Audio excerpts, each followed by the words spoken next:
Hello, Rohan. Welcome to kozhikode. Welcome to Kerala. I guess the crowd is still building up in anticipation of what is a legendary moment for us all to have you here. So, thank you, first of all, on behalf of KLF, on behalf of all the organizers, for making it here, for your legendary career for India, all that you've done for the country. Thank you. Hi, Vineeth. Good afternoon, and thank you so much, for having me. And sorry, I'm a bit late. As I thought only Bangalore had a little bit of traffic, but here as well, we got stuck. So sorry for that. But happy to be here, and looking forward to having this, great chat with you today. Yeah, I guess Kerala can rival Bangalore, Delhi, all of them in traffic. We are catching up on that front. But yes, let's get down to business, shall we? Uh, First of all, apart from the late arrival, I must say it must be a little weird being here in India, in Kerala at this particular moment, not just on the speaker circuit, but for the first time in almost 2 decades, not being at the Australian Open when it's going on. No, you're absolutely right. Like you mentioned, yeah, it has been a couple of decades, going every single time, planning and going to Australia for the Australian Open. And it's the first time in that many years I didn't have a plan. And I got this opportunity to come here to, Kerala. And I think it's time for me to visit great parts of India and what India has to offer now. And I think this is a start for me to be here, enjoy what Kerala has to offer, and I'm glad I'm here. Definitely missing being in Melbourne, but not so much missing competing. I'm happy that I've retired, but. Yeah, same time spending a lot of time with family, so good to have that as well. Yeah. Well, speaking of Melbourne, the Rod Laver, and that particular event, I would say it's not a stretch to say you've had a topsy-turvy relationship with the Australian Open. In the initial years, your record would not have reflected what you would have expected from that particular hardcourt surface. But then, when all was said and done, you had your biggest moment there as well with the 2024 Slam, getting to world number one after that. So it must have felt good to get the monkey off your back. Definitely, yes. Felt amazing, getting that moment. But yeah, the journey has been, more than difficult. And like as exactly what you mentioned, I used to have a good first week of the year. I mean, there used to be some ATP tournaments in Chennai and then in Pune. So I always had a great off season. Came back to the tournament, ended up winning it. So I always felt confidence going into Australia, but I never ended up doing well in Australia. I'd never even passed the third round, in the men's doubles. In the mixed doubles, yes, I'd made the finals, passed the third round and everything, but men's doubles was something which was, I just unfortunately could not get past that. And yeah, 2024 changed everything.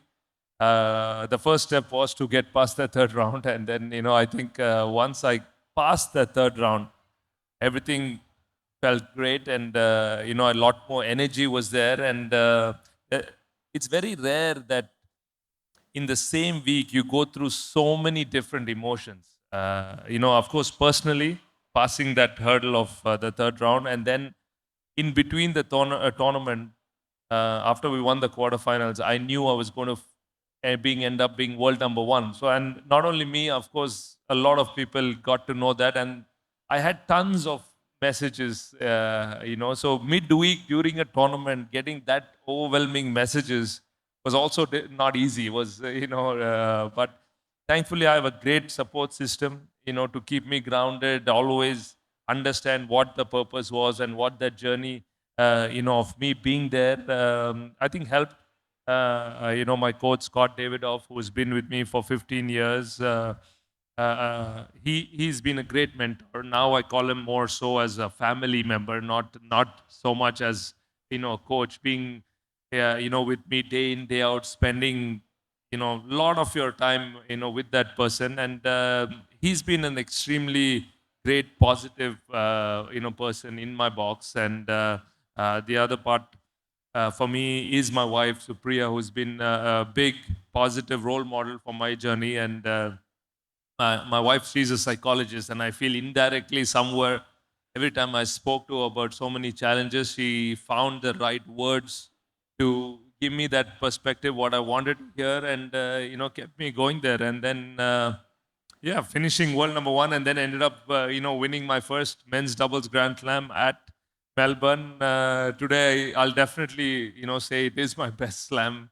No question about it. And also, it's an Australasia slam, and coming from the Asian subcontinent, I'm very proud that I was able to achieve that. And I think not only for me, I think there was so many people at the age which is 35, 40, above that, who kind of also I feel inspired, not just for tennis, but in different aspects of life. So extremely happy with that. That's a very comprehensive answer. You're taking some of my questions straight away. But I just wanted to come to one thing you touched on just now while you were talking about your support system. And you've spoken in the past because you've had troubles with injuries over your long career. You've had moments where there was a real down in performance, or I wouldn't say performance, but in results. The results weren't showing up as far as the performance that you were actually meeting out on the court. I'm sure in those tough moments, the support system that you spoke of, your coach Scott Davidoff, your wife, all of these people, I'm sure that would have been a huge impetus to keep going. And of course, in the last few years, having your daughter by the stadium as well, and watching you take on the giants of the sport and irrevocably write your name into the the annals of this particular sport.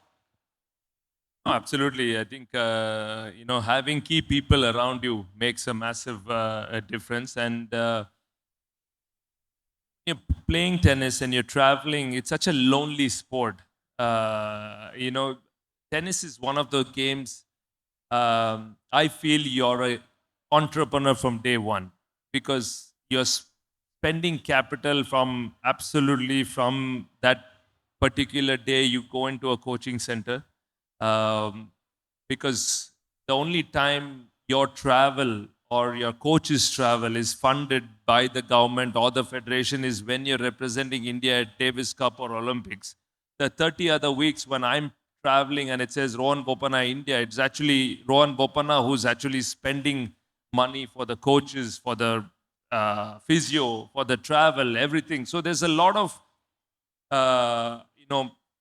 capital which you put in from very young age, not knowing where this journey could take you. So I think tennis and golf are the only two sports which are not really funded by the federation. I really tell a lot of people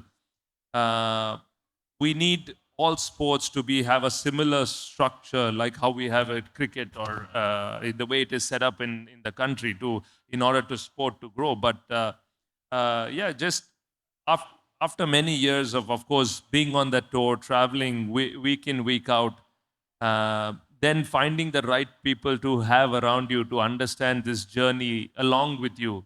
I think I'm thankful that I found those great people to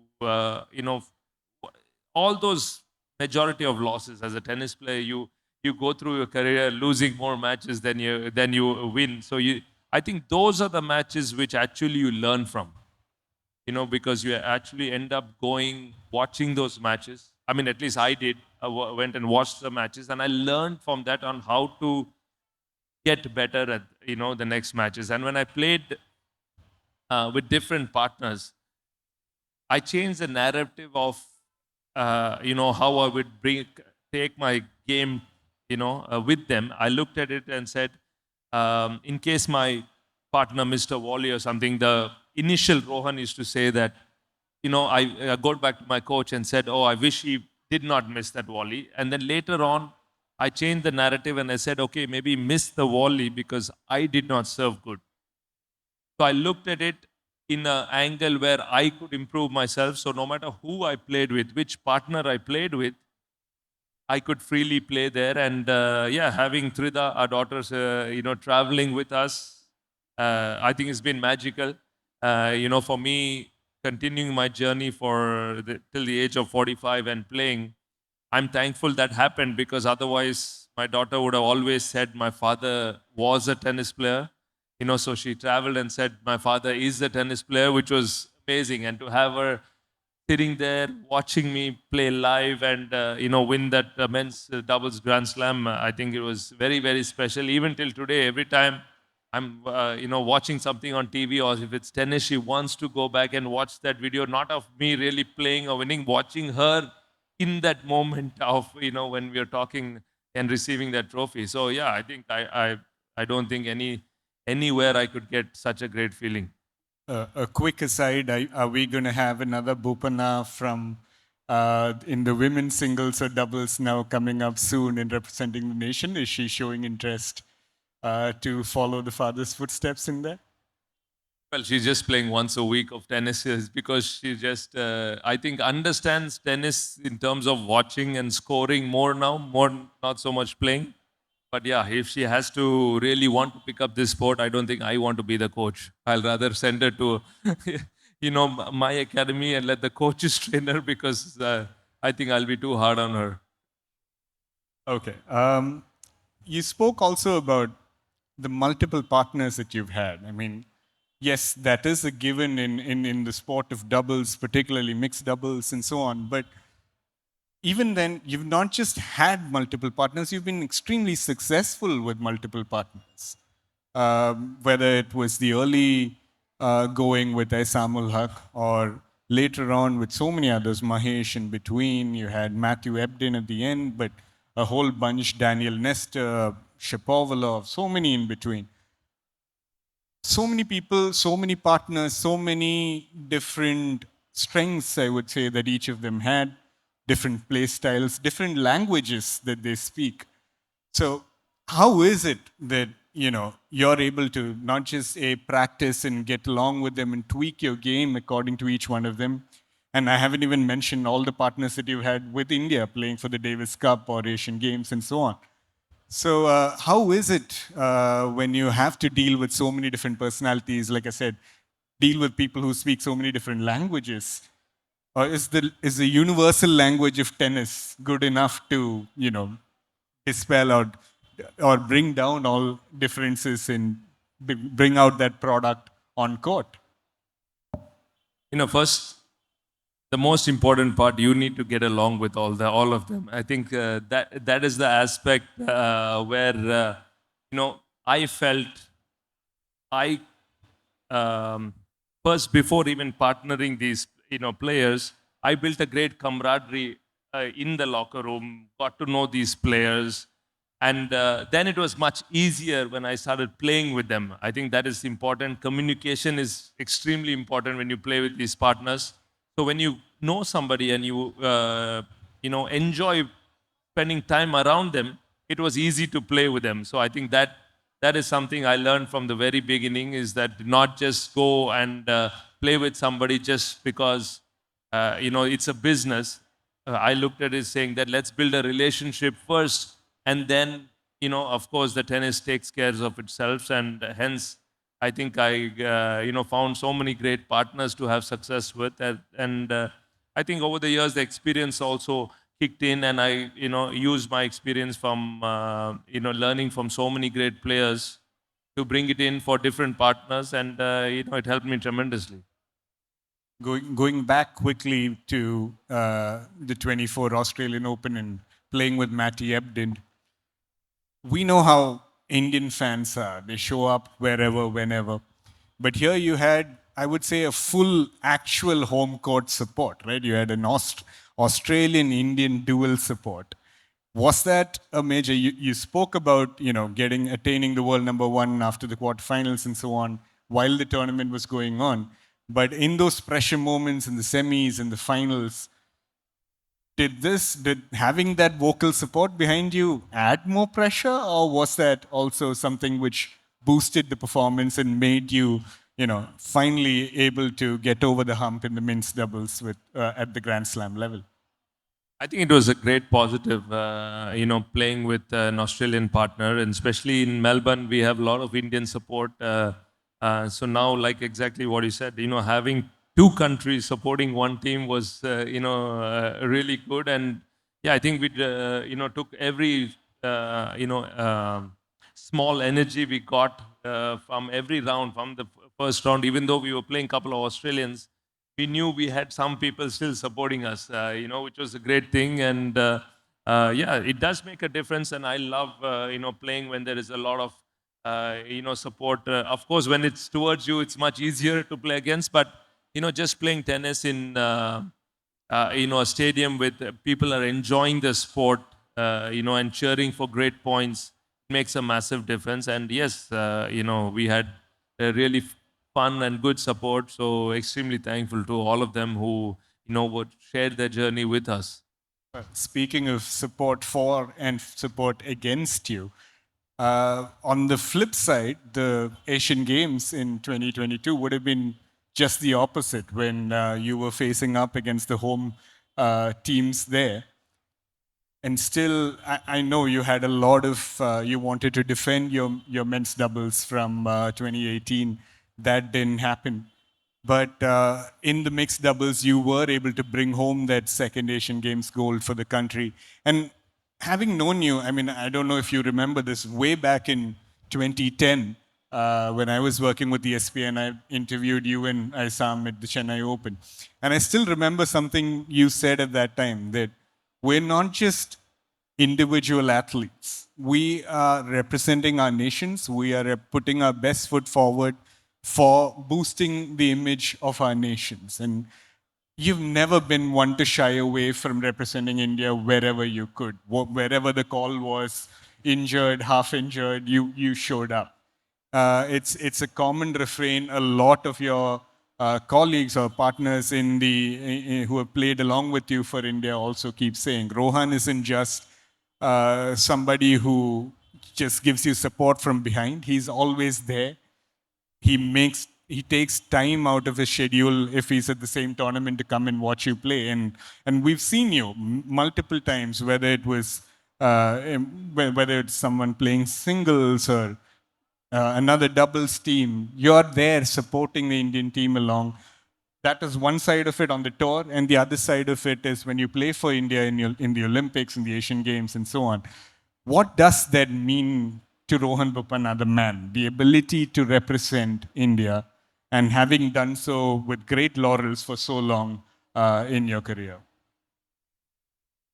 That's a fabulous question there. You're asking. For me, when I started this journey, I wanted to be representing India. I didn't think about first, okay, whether I will play the Grand Slams or the Masters Series. And also my parents, when they initially started, they said, okay, one day maybe Rohan will play for India. So I do remember back in 2002, when I first got called for the Davis Cup team, my dad back in Coorg, he threw a big party because his dream was for their son to play tennis for India. And I really believe that it was not just representing India as because the flag is there. It was more than that. There was a lot of discipline involved, a lot of sacrifice involved, and I felt that India always came first. Playing for a country was far bigger than just playing for yourself, and there was so many more emotions, so many more inspirations you could build by when you represent your country, and people are watching you compete there. And I always felt you don't have to wait for someone to tell you to show up and support your fellow teammates. And I always felt that I have a competition against me. I don't have a competition against everybody. Everybody has their own journey, especially on an individual sport. Everybody has done years and years of sacrifice to get to that level. And we're just a handful of people who are playing at the highest level. So when they play, for me, was to be there, support them, encourage them in that journey. And I felt that I didn't have something like that when I was coming up. So this was something, I always felt I needed to give back, to these guys. And, I wanted to be accessible to all of them to say, what we can do better, how we can help this journey. And that is something I always enjoyed doing. And I think when you enjoy doing something, you don't really think of it that, you're actually sacrificing your time, doing something like this. Well, talk to us a little about this. You mentioned you didn't have the best support system, whether it's from the federation or so on, or the facilities even growing up in Kurk, not really known for tennis until you came along. So today, I would say that one of your key drivers, it appears from outside today, seems to be to give back to the community, to the tennis fraternity in India. Your tennis at the Rohan Bopanna Tennis Academy is doing amazing things. I've spoken to some of my friends and colleagues in Bangalore who have visited the facility, and they can't stop singing your praises for the investment you've put down there. It seems to be that a lot of what you want to achieve, and I will just say, I mean, the topic of this particular conversation is still in the game. And yes, technically, yes, you put out a message on X and all that saying you're retiring. Technically, you are retired. But you seem to be even more busy than you were before with your academy, with other things that you do on the side as well. So, talk to us about how you see the Rohan Bopanna Tennis Academy, the need for infrastructure, the need for having these facilities going ahead and giving back to the Indian tennis fraternity, how you see the next generation coming up through the use of such facilities and mentoring from the likes of you. I think, for me, the biggest thing is I feel this sport has taught me so many wonderful things. And this journey and the memories I've shared with so many players. And I want to create a space or a structure for Indian athletes today for what I did not have back in the day. When I was training, I used to have fitness in one center, tennis in another center, go to the gym in another place. So by the time I travel to these, places. I'm sorry. And even for that, I believe you had to move to Pune all the way from Bangalore, from Kurg. Yeah, I mean, I went to all the top academies. Unfortunately, they said I was not good enough back then. And then there was an opportunity for me to go to Pune. And this was in 1994. I was 14 years old and I moved to Pune. And first day, my dad said, we're going to go shopping. So I said, oh, fantastic. I come from Kurg. I come to this big city and I go to Pune. So what it takes me directly to a bicycle shop. And he said, this is going to be your mode of transport.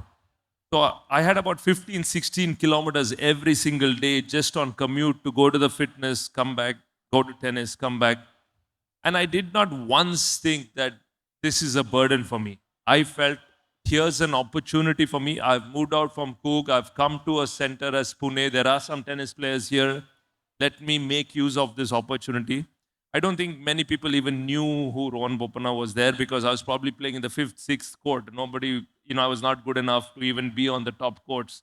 I think only later on in stage, only at the age of 21, when I had a major breakthrough winning a tournament in Chennai, is when actually India suddenly realized, oh, there's this, tall, skinny player from Coorg, who can play some tennis. And, so I wanted to find a way where I could help tennis players come to one center and have everything there. So this is one of the reasons I started my tennis academy in the month of March. We're going to be 10 years since we had the academy. We have about 160 kids in Bangalore. And the biggest program what we have started is an underprivileged program.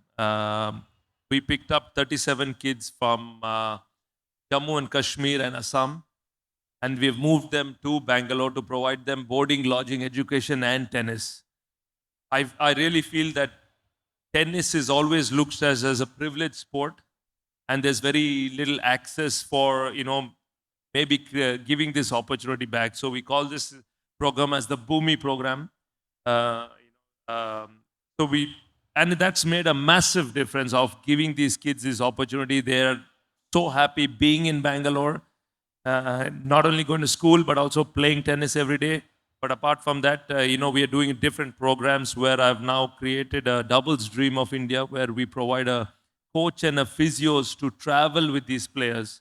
I spoke to the players, and they keep saying that yes, it's difficult to travel, and because it's expensive to travel. So I said, okay, so that thing maybe I can't change immediately, but let's find a way where we can sponsor your coaches and physios to travel with you so that your game is also getting better and it's not so lonely as it is. So I just feel that whatever I felt was difficult in that journey, and I'm trying to change that to say, bring it to more and more players to maybe help them and then create a structure in India. We don't have a tennis structure in India. We don't have a solid domestic circuit in India where we are creating a pathway.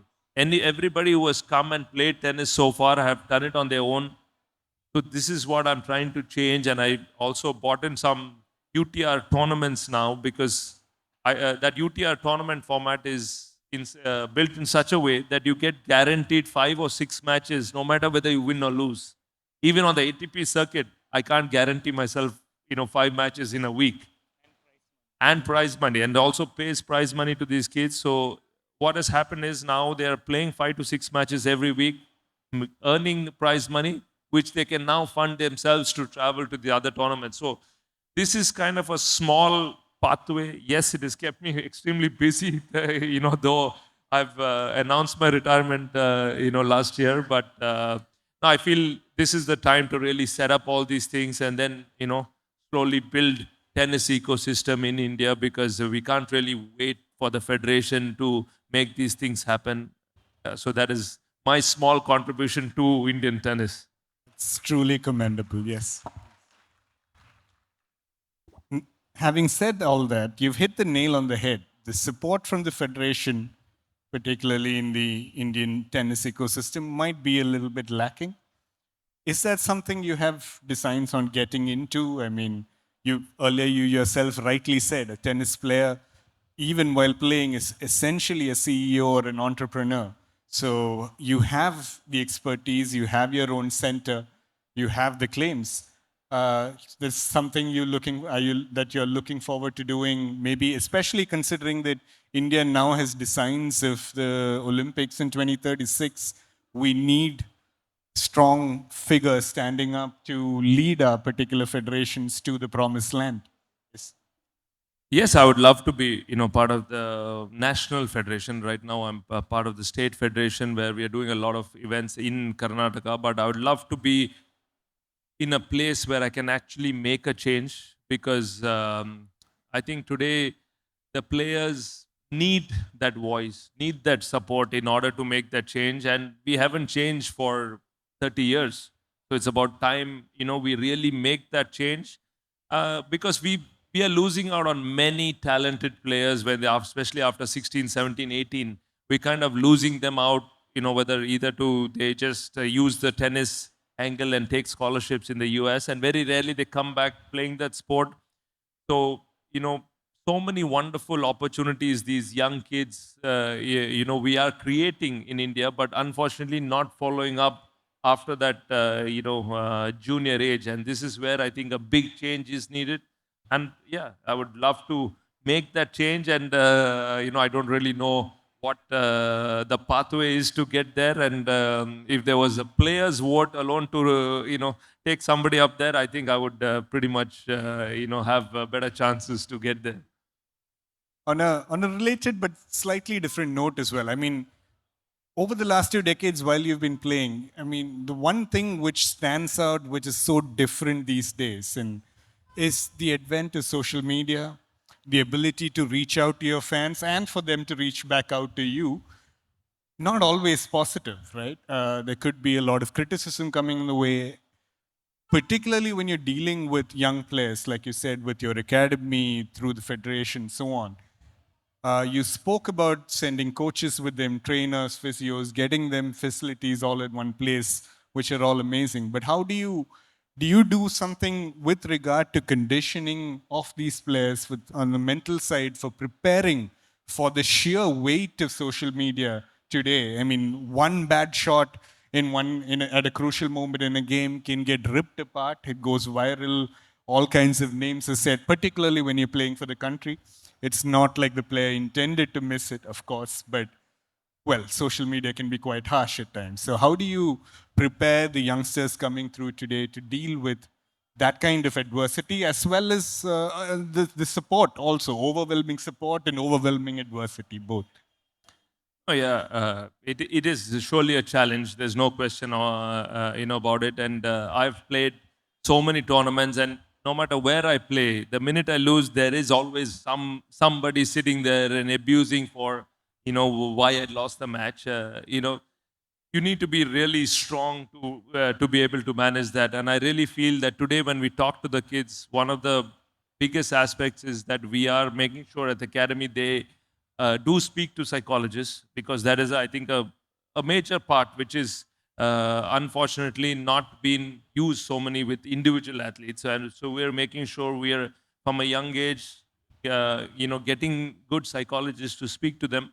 But I also tell them, if you want to be in social media, you can, but ideally, as they're getting better, let someone else manage your social media, especially if it is just for your tennis aspect. Because exactly what you said, you could be there playing 3 4 hours, and then one comment there could really change your mindset. It's always a challenge where I think every player kind of fights through that system. And we can only talk to all the players and communicate and see how we can do better something on this. But yeah, these are small changes. Eventually, maybe can become in a big way and make a massive change. Right. Rohan, you're a inspiration on many fronts. Like I mean, it's been over talked about the fact that you have so many X and Y records of being the oldest this and the oldest that. I don't want to make you speak about that again. But at the same time, you've also taken much needed humanitarian steps as and when they're required. I remember back when you were playing with Asamullah Qureshi, you started the Stop War, Start Tennis movement, and that was very pointed at a particular time when our two countries were seemingly at a negative stage. Today, with all that is going on in the world, not just India, Pakistan, or South Asia, but I'm saying all over the world, you're seeing a lot of built up of nationalism, a lot of strife, a lot of pulling apart. How do you see the role of sports, be it tennis, be it sports in general, in uniting us rather than dividing us? And how do you better send that message across? For example, I believe you're part of the Monaco based Peace and Sports Institute, which again, one of their main goals is to do this. A lot of professional tennis players, along with you, such as Djokovic, all of them are part of it as well. Other sports persons too. So, what speak to us something about the role that sports can have in uniting and not dividing communities? I think sports really can send out a big positive message. When you're there, it bridges these gaps. And when you're playing against somebody from anywhere in the world, when you're playing a tennis match, you're not really thinking of from which part of the world he is. You're just playing there, playing a tennis match. You're trying to win that match and not really, worrying on what else is going on. And especially when I was playing with Assam, before I started playing with him, we were traveling for many years, trying to break through and have, play at the highest level. We were playing futures, we were playing challengers.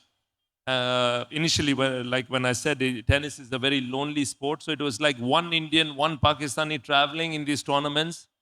And then all the South Americans or in Europe, the few players, they all stick together. And then suddenly you're at these tournaments, and I used to speak in Hindi, speak in Urdu. There was good connection, a good friendship, which we started on the tour. And we started also playing similar tournaments, so there is some company to practice and be around and share the journey along with somebody, because at that point in time there was no chance to afford a coach or a physio to kind of travel. And obviously that is where the friendship began first, and then we started playing together. And thankfully for us, playing together, it was a great success. And when we were playing together, I think we had amazing support. It never looked at it that once, so because you're playing with somebody from Pakistan, you can't be playing tennis. I think there two countries were winning. There was a great positive feedback, especially when we made the final of the US Open. Both the ambassadors from India and Pakistan were there to watch us. That is where we won the Image of the Year award from and becoming peace ambassadors. So that was a massive step, and I really feel that sport really helps this aspect and send out a positive message for whoever is out there. And tennis has been a great ambassador in bridging these gaps and helping athletes from different parts of the world compete and not really think about what else is happening around the world. Okay, I'm supposed to leave about 15 minutes for Q&A, so we're coming close to that. So I'll just switch gears a little bit here and ask you about your life outside the sports field.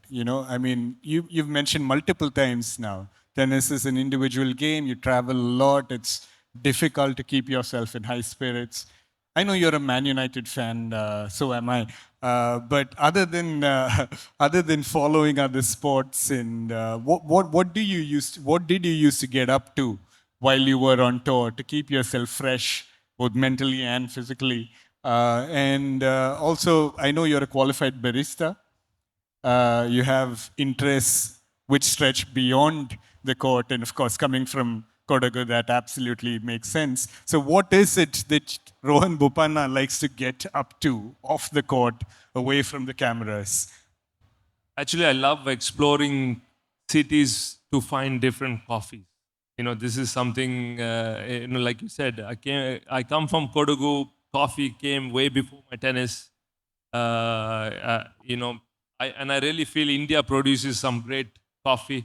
So one of the reasons I created a Rohan Bopanna Master Blend is because I wanted to take coffee to all the tennis players and just share our Indian coffee along with them. And the funny story there is once I started giving everybody, the coffee from Coorg, every time we were at a tennis tournament and they served bad coffee, they would come to me and just complain to me, and I would say I have nothing to do with this, But yeah, I mean, first thing in the morning, I love doing that. Love spending time just to sit, think about all the wonderful things this journey has taken me to. I mean, coming from this small part in Coorg called Madhapur to be playing at the best tournaments in the world. I would have never dreamt of something like that. So I always appreciate that journey of wherever I am.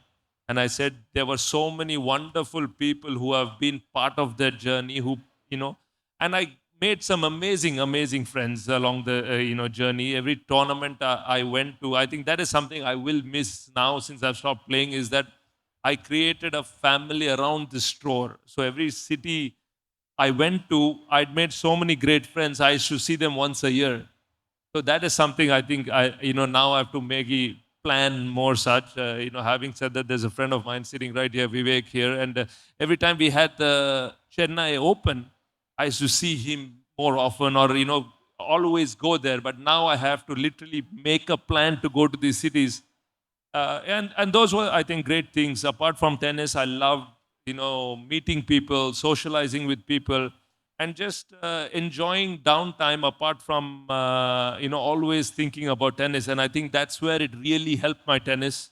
To step away from that world. And then when I was at the tennis court, it was 100%. But when I was away from it, I enjoyed exploring cities with especially cities with great food options. And New York is one of my favorite cities for that. And yeah, that's pretty much what I love to do.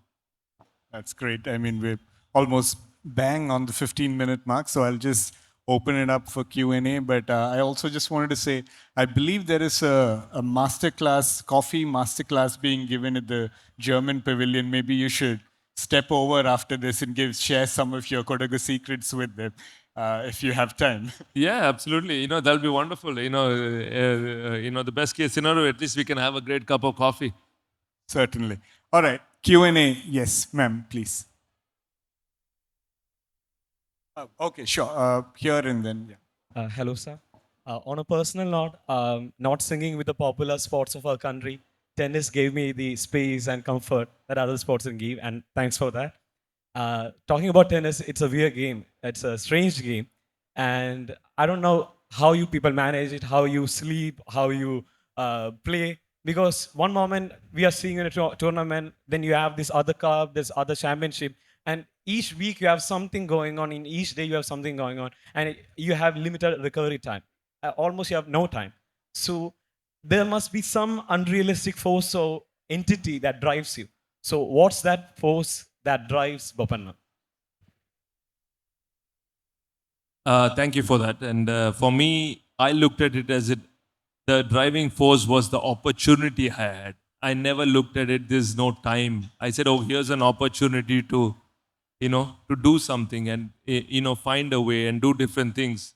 And that is what really drive me to compete and go every time wherever I want. No matter what the situation was, I didn't look at it as a limitation.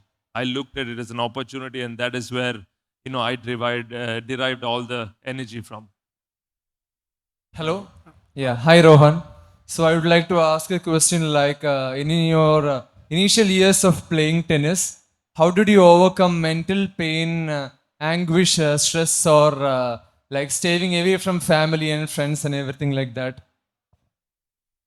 Staying away from family is very easy because that's what I wanted to do is to play tennis. So I said very early, I realized that if I want to play this sport, I need to sacrifice everything else.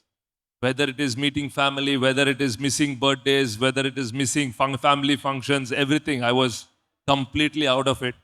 And I'm thankful that we didn't have mobile phones at that point of time. So, so anytime I wanted to speak to my parents, I had to go to an STD booth and then get and figure out what was really happening. But at that point of time, when I was, for example, when I was in Pune, I trusted the coaches on what they were teaching. I didn't doubt their abilities on what they were telling. I said, okay, this is what needs to be done. I followed a strict discipline, followed what they were saying, and that is what actually kind of helped my journey not to really worry about whether I was winning or losing in matches. I said trust the process, and I think even till today I still believe in that.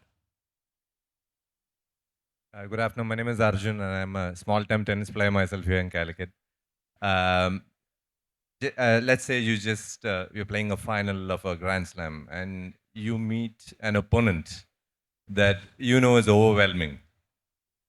How does your mental preparation go to play this person before the match and during the match?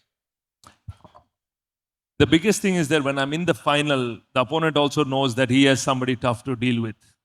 The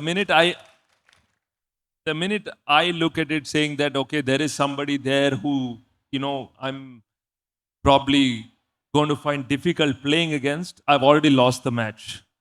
If you don't believe in your game at that point of time, whatever you do, whatever you try there, it's going to be much difficult. You have to be well prepared when you're in that final and not really worry about the outcome. The outcome is there's only one winner and one loser there. So you don't really need to worry about that. If you can actually, in that final, trust the game, why you reached that final and why you are there, it makes it much easier to play against no matter who's across the net. Ma'am, yeah. Mr. Bopanna, thank you for just existing. That's very important. And hearing you for the first time, though I've seen you, Mr. Bopanna, what do you recommend for scouting? A lot of kids today, I go across, especially in schools and colleges, who are trying their best. Maybe they don't have such support or such people backing them up. Don't you think that like other countries we should have scouts or something? And we've got all icons like you and everybody in tennis starting from 60s. Is there any concrete plan to work towards it? That's my question. And you've already said so much, especially your humble approach towards life. But what is the biggest lesson tennis has given you which you implement in your life? These are my two questions. Thank you, Mr. Bopanna. Thank you for that. you know, it's a funny thing when it comes to sport, right? I think as parents, I'll give you an example. We do 8, 10 months of research to find the best schools to send our kids. Or we sit in, it doesn't matter, wherever in the country it is. But when it comes to sport, we want it closest to our house, right? So there itself is something we need to change. I mean, for example, I've opened a Rohan Bopanna Tennis Academy. Nobody from this town is even going to come there one day to see, let's see how this academy is or what is the facility, right? But if it was an education school, we would definitely make that trip. So it has to come from parents first because the kids cannot come by themselves. The parents are the ones who need to do research when it comes to sports.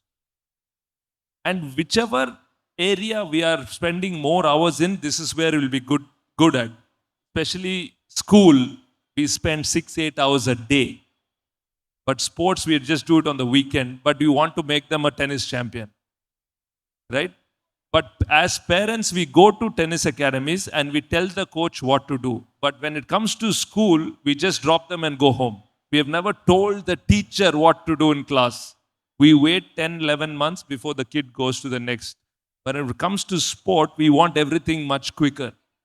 So there itself is our first learning before even getting to do scouting or do anything. We as a country need to really support sports in a big way, and that is where the real change happens. I mean, you know, one of the reasons I was talking here about the underprivileged kid is because we went to two tribes in Assam, Majuli and Bongaigaon, and actually did scouting on athletic ability. These kids have never played tennis in their life. They have never heard about tennis in their life. Today they are here in our academy now, a year and a half later, playing every single day, and they're playing amazing tennis. So that we need to create these opportunities, and we are creating opportunities. We just need more commitment from that angle. And you know, the biggest is for answering a second question. I would say,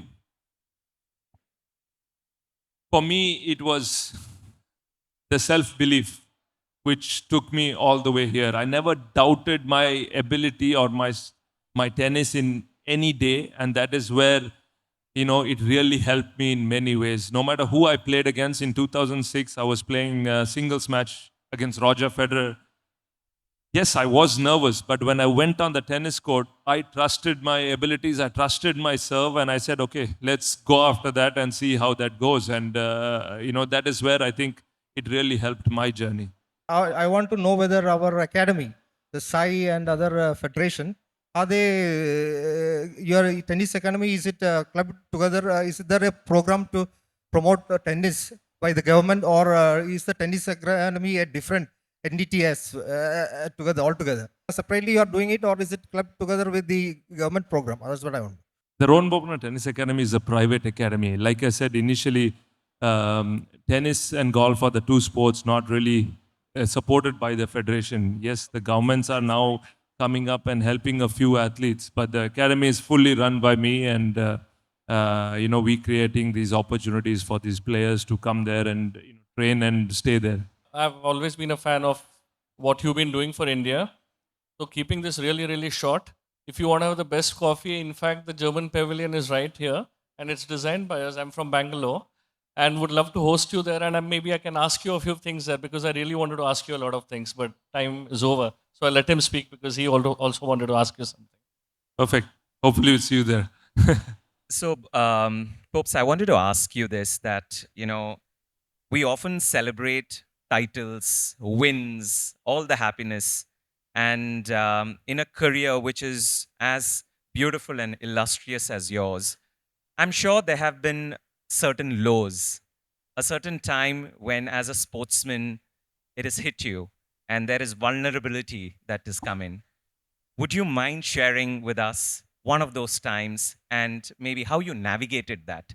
Because otherwise, we're in this world, we're only talking about everything which is fabulous, and we're only seeing everything that is good. It'd be amazing if you could share something with us. Yeah, first of all, you know, great seeing you, Vivek, and thanks for, you know, that question. Sport, you have a lot of lows. You know, of course, like you mentioned, only the highs are kind of celebrated.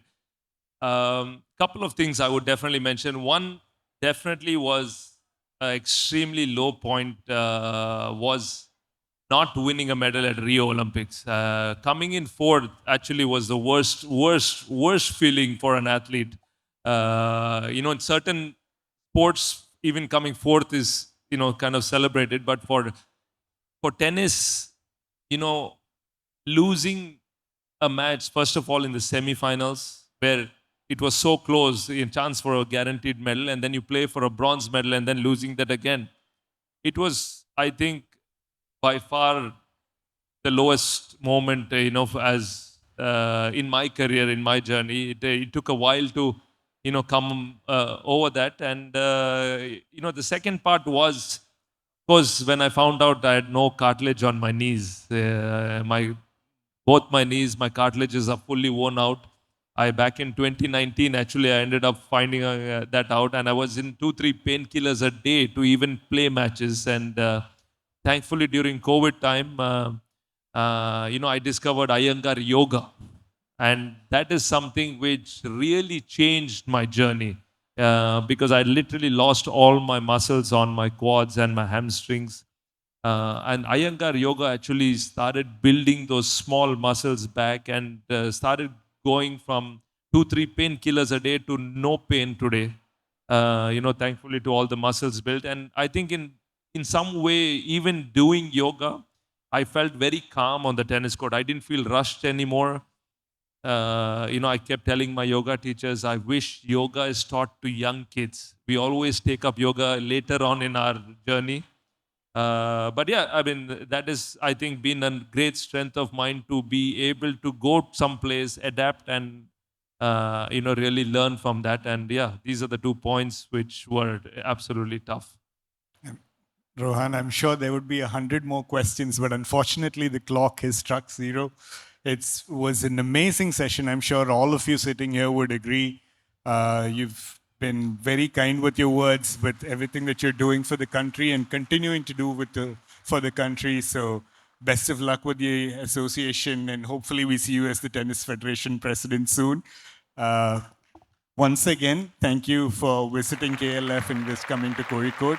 And I would be remiss if I didn't thank, from my part, the organizers, DC Books, and all of you, all the volunteers, and the people who have shown up. To a man, every single speaker who I've spoken to have said the people of Kozhikode, the hospitality you have shown is amazing. So thank you one and all for all of this. Thank you. And thank you, Rohan, again.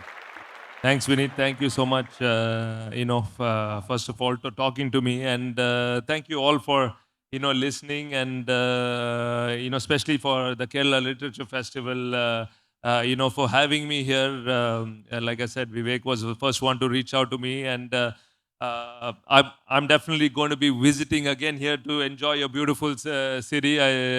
Maybe not this right time I'm here, but thanks again so much for listening to me and asking those wonderful questions. Thank you guys for everything. Thank you.